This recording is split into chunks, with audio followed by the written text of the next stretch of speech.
Welcome students to Synopsis IAS. I am doctor Mohammad Zia और ये आपके मेडिवल हिस्ट्री का 7th लेक्चर है। पिछले लेक्चर में हमने बात की थी अरब टर्किश इन्वेजन की और उसके बाद मामलुक डायनेस्टी को हमने देखा। आज के लेक्चर में हम देखेंगे खिलजी डायनेस्टी को। खिलजीज जो हमने लास्ट लेक्चर फिनिश किया था वहाँ आपने देखा होगा कि किस तरीके से कैकुबाद के बेटे को जो कि 3 साल का था उसको जलालुद्दीन फिरोज खिलजी ने ख़त्म किया और खिलजी डायनेस्टी की शुरुआत की।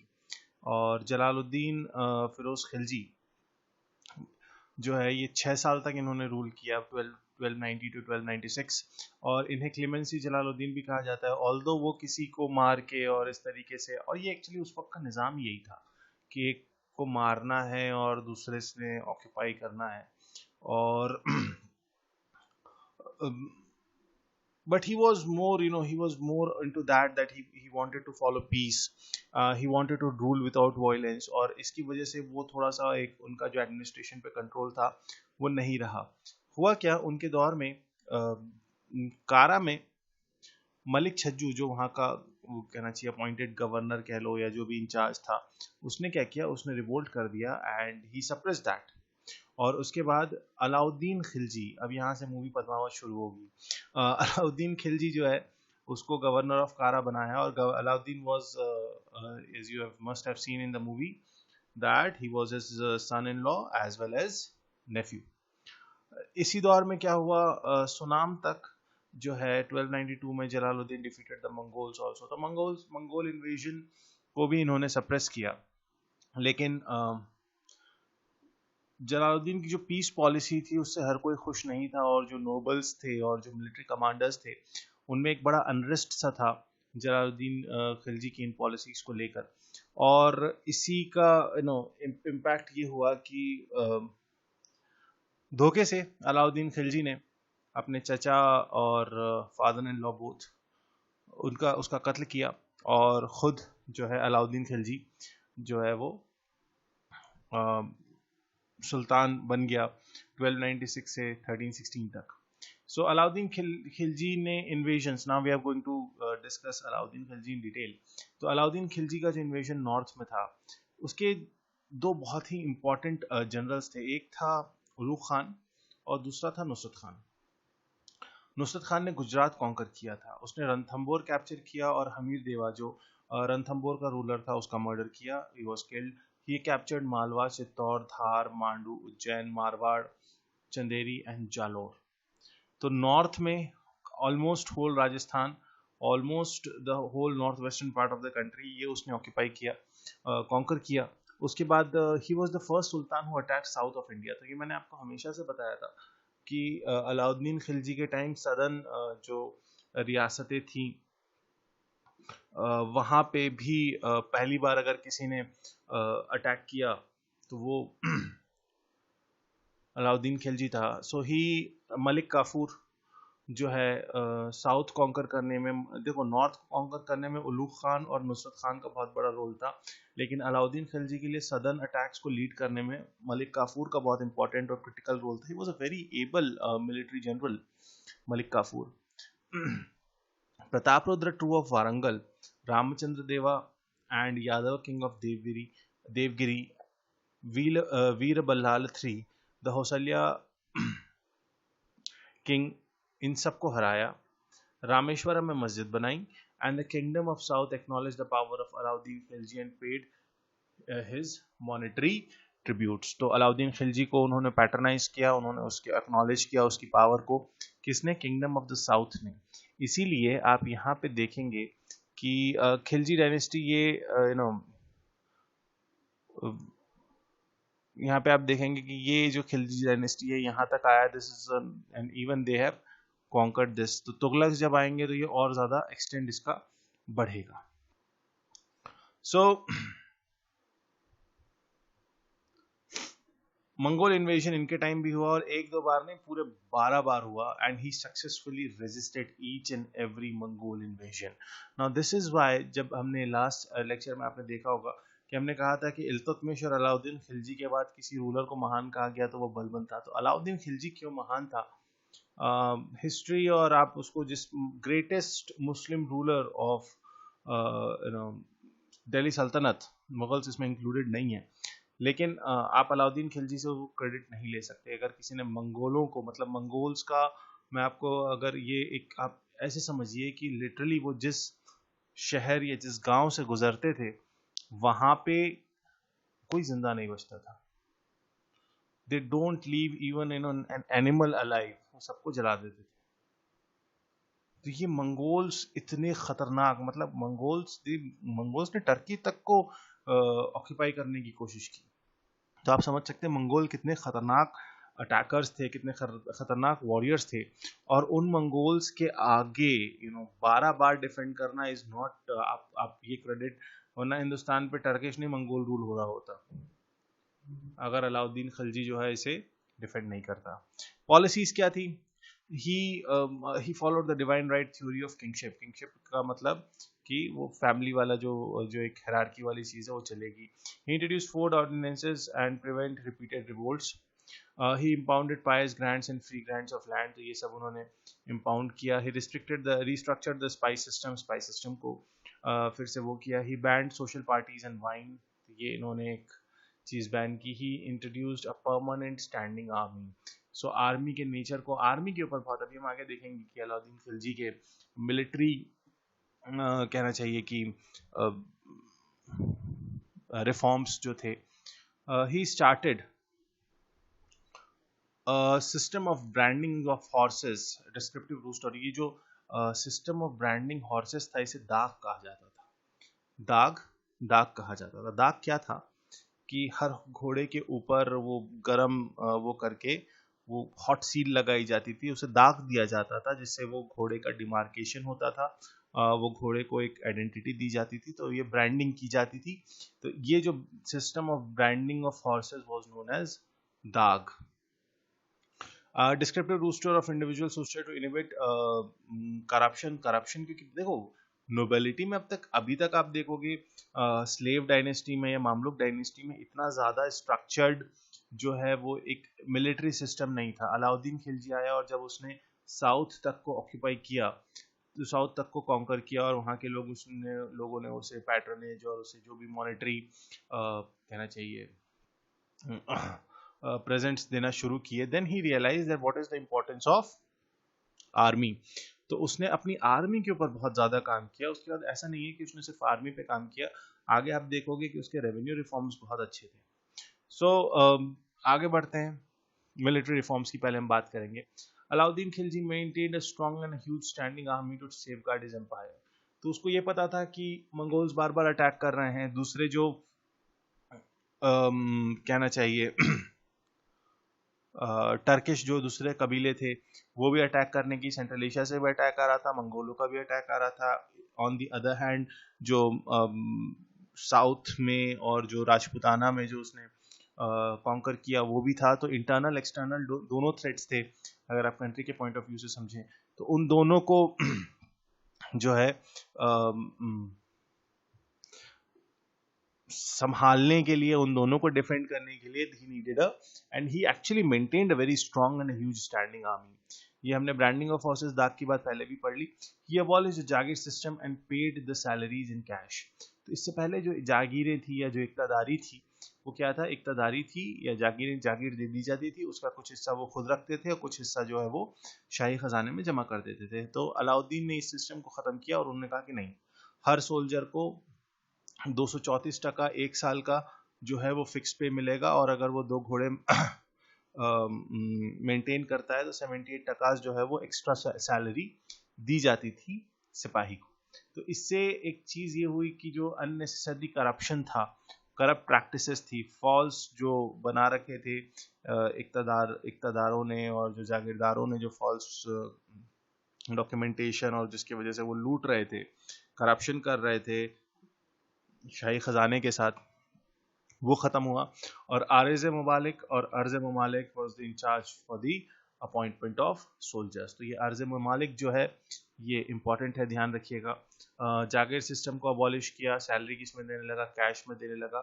और ये दाग मतलब अ सिस्टम ऑफ ब्रांडिंग हॉर्सेस जो है ये भी इंपॉर्टेंट है, ध्यान रखिएगा। आगे बढ़ते हैं, रेवेन्यू रिफॉर्म्स। अब ऐसा नहीं था कि अलाउद्दीन खिलजी ने सिर्फ जो है वो पद्मावत मूवी में वो पगलाए रहे, नहीं, he was an able ruler. आप एक थोड़ा सा from historical point of view I must disagree with the depiction of the character of Alauddin Khilji in the movie, because he was not like that, or even the Malik Kafur was shown in a very different way. He was one of the most dangerous military general ever. No, अगर आप कहोगे कि उलूग खान, नासिर खान और मलिक काफूर में ज़्यादा खतरनाक कौन था, तो मलिक काफूर ज़्यादा खतरनाक था।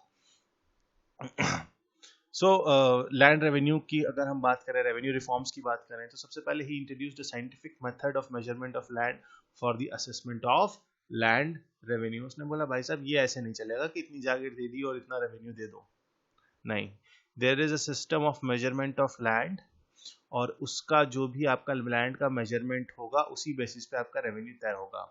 सरदार, जागीरदार और उलेमा, प्रीस्टली क्लास जो था, जो बहुत पैसे कमाने के चक्कर में था, तो आप जितना ज़्यादा पैसा कमाओगे आप पे हम उतना ज़्यादा टैक्सेशन लगाएंगे। तो अगर मैं इसको मॉडर्न इकोनॉमिक टर्म्स में कहूँ तो प्रोग्रेसिव टैक्सेशन सिस्टम लगाया था अलाउद्दीन खिलजी ने। एंड उस दौर में, मतलब हम बात कर रहे हैं 13th सेंचुरी की, jizya was imposed on non Muslim, they had to pay it along with other taxes like pilgrim tax and octroi। तो जजिया जो टैक्स था, इसके बारे में आप ऐसे समझिए कि जजिया को अलाउद्दीन खिलजी ने लगाया और नॉन मुस्लिम्स के ऊपर ये टैक्स लगता था। तो सर मुस्लिम्स के ऊपर क्यों नहीं लगता था? मुस्लिम्स के ऊपर इसलिए नहीं लगता था क्योंकि मुस्लिम जो है वो ज़कात देते थे।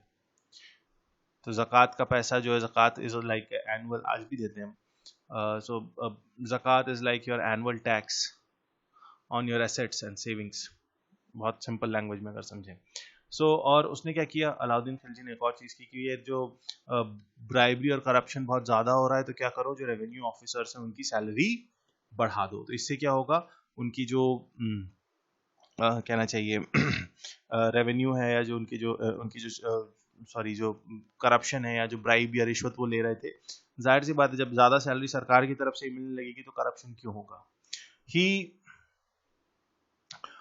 the post of a special officer called Mustakhraj was created to collect land revenue from peasants। और जो peasants थे उनसे land revenue collect करने के लिए, तो ये अगर कहीं एग्जाम में आ जाए मुस्तखराज, तो परेशान मत होना, ये अलाउद्दीन खिलजी के लैंड रिफॉर्म्स और या जो रेवेन्यू रिफॉर्म्स है उससे रिलेटेड है। ये कौन है? ये एक स्पेशल ऑफिसर है। ये क्या करता था? ये लैंड रेवेन्यू कलेक्ट करता था। किससे कलेक्ट करता था? पीजेंट से कलेक्ट करता था। He took steps to safeguard the peasants from demands of corrupt revenue officials by imposing strict punishments even for petty offences। और सरकारी कर्मचारी ने उस वक्त के सरकारी कर्मचारी ने अगर ज़रा सी भी छोटी भी गलती की तो उसकी सज़ा बहुत बड़ी रखी। the whole sole purpose was of all his revenue reforms is that जो सरकारी खजाने का, जो शाही खजाने का हक है वो उसे मिलता रहे, और जो पीजेंट्स हैं वो एक्सप्लॉइट ना हो। भले ही इसके लिए उसने पहले क्या किया, रेवेन्यू ऑफिसर्स की सैलरी बढ़ाई, स्पेशल ऑफिसर्स अपॉइंट किया और उनसे कहा कि देखो तुम ईमानदारी से काम करते रहो, वरना तुम्हें अगर छींक भी आई तो मैं फांसी चढ़ा दूंगा। This was his attitude specially towards the revenue officers, जो करप्ट रेवेन्यू ऑफिसर्स थे वो। तो ये रेवेन्यू रिफॉर्म्स थे। आई होप थोड़ा सा आपका परसेप्शन बदला होगा अलाउद्दीन खिलजी के उसमें। आगे बढ़ते हैं, मार्केटिंग सिस्टम।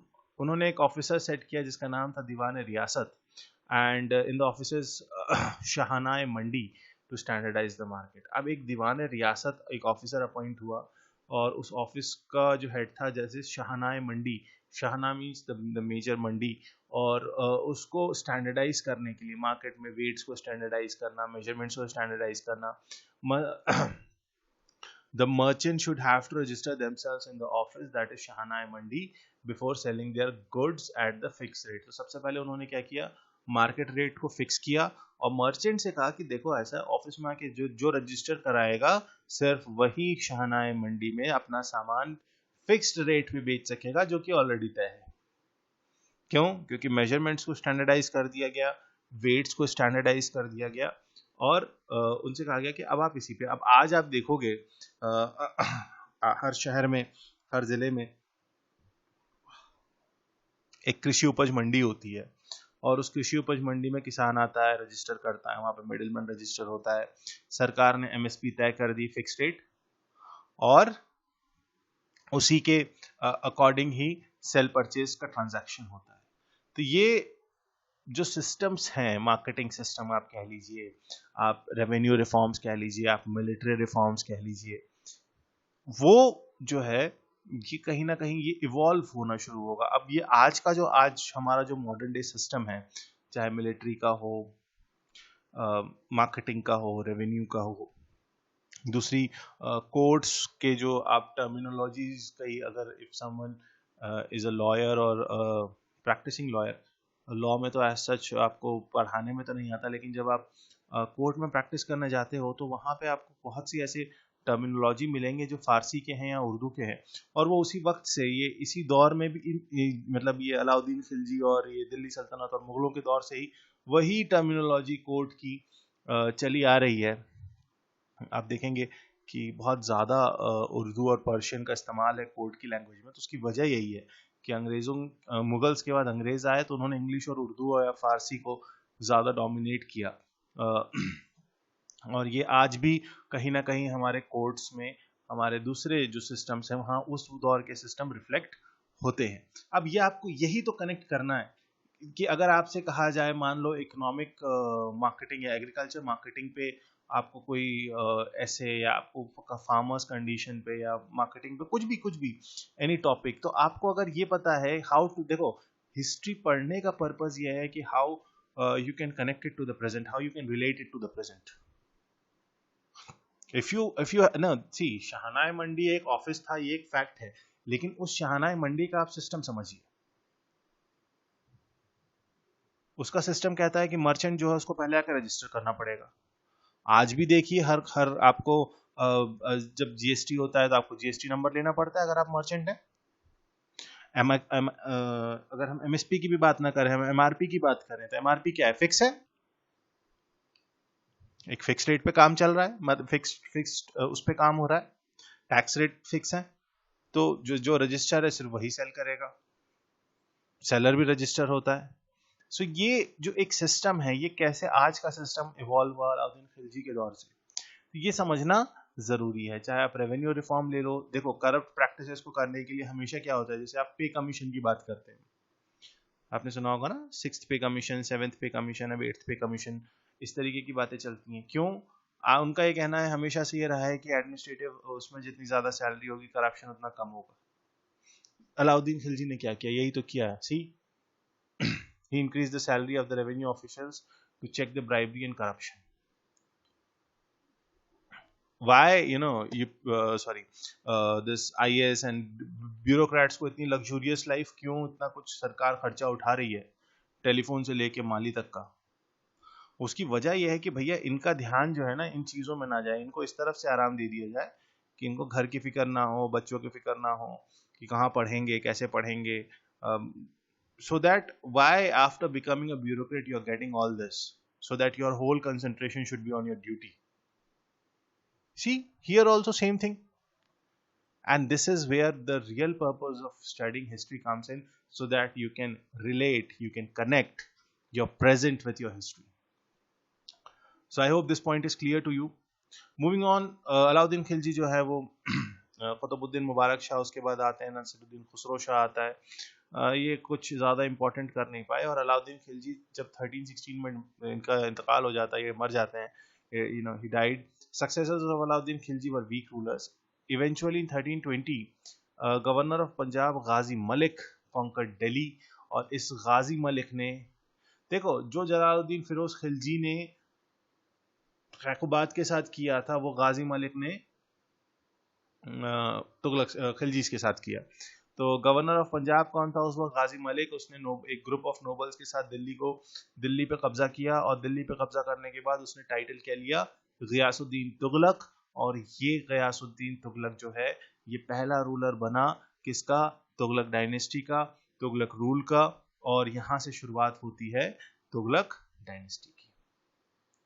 सो ये था अबाउट द खिलजीज के बारे में। आपको एडमिनिस्ट्रेशन ध्यान रखना है, रेवेन्यू एडमिनिस्ट्रेशन ध्यान रखना है, अलाउद्दीन खिलजी के जो मिलिट्री कमांडर्स थे वो याद रखने हैं, उनके मिलिट्री कॉन्क्वेस्ट थे वो याद रखने हैं, मंगोल्स का जो इन्वेजन था वो ध्यान रखना है। और जो बार बार अब शायद आपको समझ में थोड़ा सा आया होगा कि जब मैंने लास्ट क्लास में ये कहा था, लास्ट लेक्चर में ये कहा था कि 3 अगर ग्रेट रूलर्स आप गिनोगे दिल्ली सल्तनत के, तो it is Iltutmish, Alauddin Khilji and then Balban. तो Alauddin Khilji is not Ranveer Singh, what that no, that some kind of insane character that was depicted. No, he was an able general, he was an able ruler, he was an efficient ruler। और उनके इसी चीज़ों को आप देख सकते हो कहाँ, जो रेवेन्यू और मिलिट्री और मार्केट रिफॉर्म्स उन्होंने किए। So this was about Khilji dynasty. I hope you are doing well, you are studying well, and just keep working hard। आप बोलोगे sir what is the key to success, there is only one key to success to UPSC and that is revision. Repeated revision, जितना ज़्यादा revision करोगे उतना rock solid तुम्हारा concept, तुम्हारे facts हो जाएंगे और उतना इजी जो है एग्जाम, प्रिलिमिनरी एग्जाम हो जाएगा। So this words, I will and this lecture. Have a great time, have a hard work, and keep yourself motivated। I'll see you in the next lecture. Till then, have a great time. Thank you so much.